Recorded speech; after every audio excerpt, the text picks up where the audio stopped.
Hollywood Bollywood যারা famous hero তারা কোনো প্রোগ্রামে গেলে কি ধরনের ড্রেস আপ করে, তাদের ফিটনেস, এগুলি আমাকে আকৃষ্ট করে। এই মুহূর্তে যদি আমি এসব ছবি করি, মানুষ মনে করবে যে পলির মনে হয় পেটে ভাত নাই, না খেয়ে আছে। আমি হয়তোবা স্বাভাবিকই প্রকৃতিগত যেরকম মা হওয়া দরকার, কিংবা মার ক্যারেক্টার যেরকম হওয়া দরকার, কিংবা মার এইজ যেরকম হওয়া দরকার, হয়তোবা আমি সেরকম না।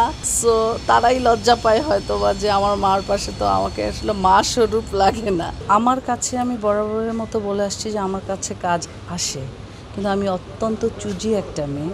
কারণ আমি যেহেতু অনেক ভালো ভালো ছবিতে অভিনয় করে আসছি, সো আমার কাছে কাজ আসলে অবশ্যই আমি আমার কাজের জায়গাটা কিংবা কাজের ক্ষেত্রটা দেখব যে আমার ওইখানে অভিনয় করার স্কোপ কতটুকু আছে।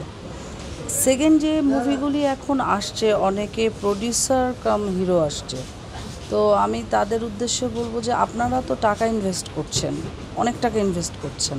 হ্যাঁ, আমার কাছে যে মুভিগুলি আসছে, যেমন দেখা গেছে যে যারা প্রডিউসার তারাই হিরো, তো তাদের কাছে আমার কোশ্চেন যে টাকাই যেহেতু ইনভেস্ট করা হচ্ছে, তো ভালো কোনো হিরো নিলে সেখানে অসুবিধাটা কোথায়? সে সাইড ক্যারেক্টার করতে পারে কিংবা বন্ধুর ক্যারেক্টার করতে পারে। তো এরকম অসংখ্য ছবি আসলে আসে, বাট আমার পক্ষে সম্ভব না করা। মানে যেরকম বেশ কিছুদিন আগে ছবির অফার এসেছে, আমি প্রধান নায়িকা, সে হিরো। তো আমি বললাম যে আমি একটু ছবিটা দেখতে চাই, যে একটা স্ট্রাকচার যদি থাকে হিরোর, একটা সে অভিনয় না পারুক, বাট প্রথম লুকিংয়েই তাকে হিরো হিরো একটি ইমেজ যাতে তার ফেসে কিংবা সশরীরে সেটা থাকে, সেরকম না। ঠিক আসলে হিরো হওয়ার স্বপ্ন, আশাটা তো সবার মধ্যেই থাকে, কিন্তু বোঝা উচিত আমি কতটুকু যোগ্য এই ক্যারেক্টারের জন্য।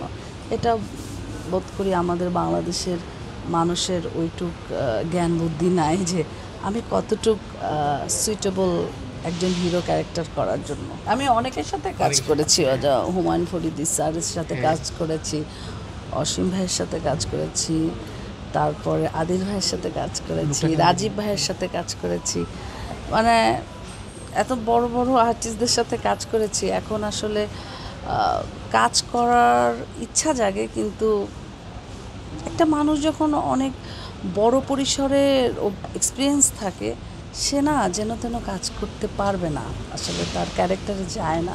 এই মুহূর্তে যদি আমি এইসব ছবি করি, মানুষ মনে করবে যে টাকার জন্য করছে, পলির মনে হয় পেটে ভাত নাই, না খেয়ে আছে, এজন্য এই ধরনের কিংবা এই মাপের ছবি করছে। অ্যাকচুয়ালি সেটা কথা না, অভিনয়ের ক্ষুধাটা সবসময় থাকে, আমারও আছে। ভালো গল্প পেলে, ভালো ক্যারেক্টার পেলে, ভালো হিরো পেলে, ভালো প্রোডাকশন হাউস পেলে অবশ্যই আমি কাম ব্যাক করব। আমি সবসময় হলিউড বলিউড এইসব যারা ফেমাস হিরো হিরোইন তাদেরকে আমি খুব ফলো করি।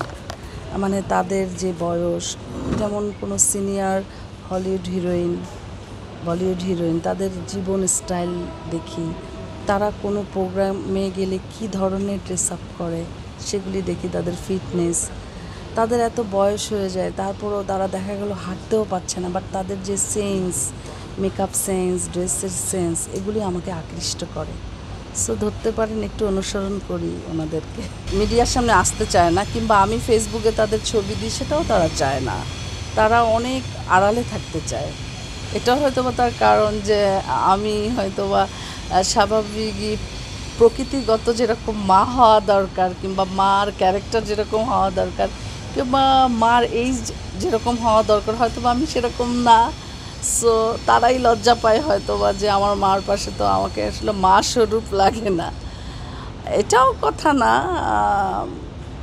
ওরা হয়তো বা চায় না আসতে, জন্য আমার পাশে অনেক সময় দেখা যায় না। কিন্তু এরকম পরিস্থিতি অনেক সময় ফেস করতে হয়েছে। যেমন আমার ছেলে, আমি বাইরে গেলে হয়তো বা অনেকে বলেছে তোমার বোন কিনা, কিংবা মেয়ের সাথে বাইরে গেছি, কোথাও ঘুরতে গেছি, বড় বোন ছোট বোন বলেছে।